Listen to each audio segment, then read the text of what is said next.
আসসালামু আলাইকুম, কেমন আছেন সবাই? আশা করি অনেক ভালো আছেন। আজকের এই ভিডিওটি আমি যে উদ্দেশ্যে মেক করতেছি, কিভাবে আমরা খুব সহজে এস-ব্লগ যে ফুটেজগুলো আছে অতি দ্রুত কালার গ্রেডিং করা যায় মাত্র জাস্ট কয়েক মিনিটের মধ্যে। তো সেই বিষয়টি আপনাদের মাঝে আমি এই ভিডিওতে শেয়ার করার চেষ্টা করব। তো এখানের কথাটা চলুন শুরু করা যাক। তো প্রথমে যদি আমরা ফুটেজগুলোর দিকে একটু লক্ষ্য করে দেখি, তো আমি এখান থেকে এস-ব্লগ ফুটেজ একটু ওপেন করে নিচ্ছি।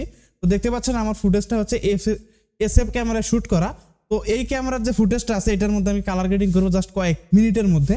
তো এটা করার জন্য আমরা কি করব, DaVinci রিজলভ সফটওয়্যারটি ওপেন করে নেব। DaVinci রিজলভ সফটওয়্যারটি ওপেন করে নিলাম। দেন আমরা দেখতে পাচ্ছি আনটাইটেল প্রজেক্ট লেখা আছে। তো আমরা কি করব, আমরা এখান থেকে নিউ প্রজেক্টে ক্লিক করার পর আমরা এখানে একটি নাম দিয়ে দিতে পারি। তো আমি এখানে লিখলাম কালার গ্রেড। ওকে, দেন আমরা এখান থেকে ক্রিয়েটে ক্লিক করলে আমাদের কিন্তু এটা টাইমলাইন বা একটা সফটওয়্যার বা যেটাই হোক ওপেন হয়ে যাবে। এখন আমরা কি করব, আমরা এখান থেকে মিডিয়াতে ক্লিক করব। ক্লিক করার পর আমরা যে ফুটেজটির উপর কাজ করতে চাই সেই ফুটেজটা আমরা জাস্ট এখানে ড্র্যাগ করে এনে ছেড়ে দেবো। আমি এখান থেকে এটি ড্র্যাগ করে এনে ছেড়ে দিচ্ছি। ওকে, তো এখানে একটি ওয়ার্নিং মেসেজ আসছে। তো আমরা এখান থেকে কি করব, ডু নট চেঞ্জে ক্লিক করে দেবো। দেন আমরা কি করব, এখন এখান থেকে সরাসরি আমরা এখান থেকে কি করব, এডিট ট্যাবে চলে যাব। তো এখানে একটু লোড নেবে, যেহেতু এটা হাই রেজুলেশনে শ্যুট করা। তো সেক্ষেত্রে আপনাদের একটু অপেক্ষা করতে হবে। আমরা কি করবো, আমরা এখান থেকে এডিটে চলে যাব। দেন আমরা কি করবো, ফুটেজটিকে ড্র্যাগ করে এনে আমরা টাইমলাইনে ছেড়ে দেবো। তাহলে কি হবে, নতুন একটি টাইমলাইন বা একটি সিকোয়েন্স ক্রিয়েট হয়ে যাবে। এখন আমরা কি করতে হবে, আমরা সরাসরি যেহেতু কালার গ্রেড করবো সেক্ষেত্রে আমরা সরাসরি এখান থেকে কালার ট্যাবে চলে যাব। আমরা এখান থেকে কালার ট্যাবে চলে আসলাম। তো আসার পর আমরা একটু অপেক্ষা করতে হবে, অর্থাৎ এই যে ফিচারগুলো একটু লোড নেবে, অর্থাৎ আপনার পিসির যে পাওয়ার সেটির উপর ভিত্তি করে এখানে লোডিংটা একটু সময় কম বেশি হবে। তো আমরা যদি একটু ফুটেজটির মধ্যে একটু লক্ষ্য করি তাহলে দেখতে পাচ্ছি কীরকম দেখায়। আমি একটু ভালোভাবে আপনাদেরকে একটু দেখাই চেষ্টা করি। তো আমরা যদি একটু ফুটেজটিকে একটু জুম করে দেখি তাহলে দেখতে পাচ্ছি এখানে এমন একটি কালার পর্যায়ে আছে, সেটা মনে হচ্ছে বেশি কালারও না আবার ব্ল্যাক অ্যান্ড হোয়াইটও না, একটা মাঝামাঝি একটা এমন একটি কালার। তো এটা হলো এস-ব্লগ ফুটেজ। এখন আমরা কি করব, এখানে একটি কালার জাস্ট কয়েক সেকেন্ডের মধ্যে অ্যাপ্লাই করার চেষ্টা করব।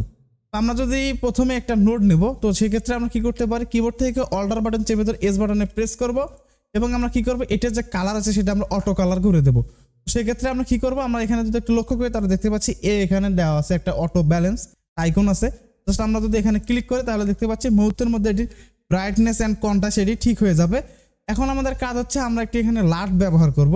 তো লাটটা কিভাবে ইনপুট করতে পারি, জাস্ট আমরা এখানে রাইট বাটন ক্লিক করে আমরা দেখতে পাচ্ছি ইনপুট উইথ আউটপুট লাট। জাস্ট এখানে ক্লিক করার পর জাস্ট আমরা এখানে একটি লাট পেয়ে যাব। আপনাদের যদি প্রয়োজন হয় অবশ্যই আমাকে কমেন্ট করে জানাবেন, আমি আপনাদেরকে এটা দেওয়ার চেষ্টা করব। আমরা কি করব, জাস্ট এটাকে সিলেক্ট করার পর জাস্ট এখানে ইনপুটে ক্লিক করে দেবো। ওকে, এখন যদি আমরা কি করি, আমরা জাস্ট এটাকে সিলেক্ট করার পর আমরা যদি এখান থেকে অ্যাপ্লাই গ্রেডে যদি ক্লিক করে দেই তাহলে দেখতে পাচ্ছি অটোমেটিক কিন্তু কালারটি আমাদের এখানে চলে আসলো। আমরা যদি এখন পূর্বের অবস্থায় যদি দেখি, আমরা ফুল স্ক্রিন করি তাহলে ব্যাপারটা বুঝতে পারবো।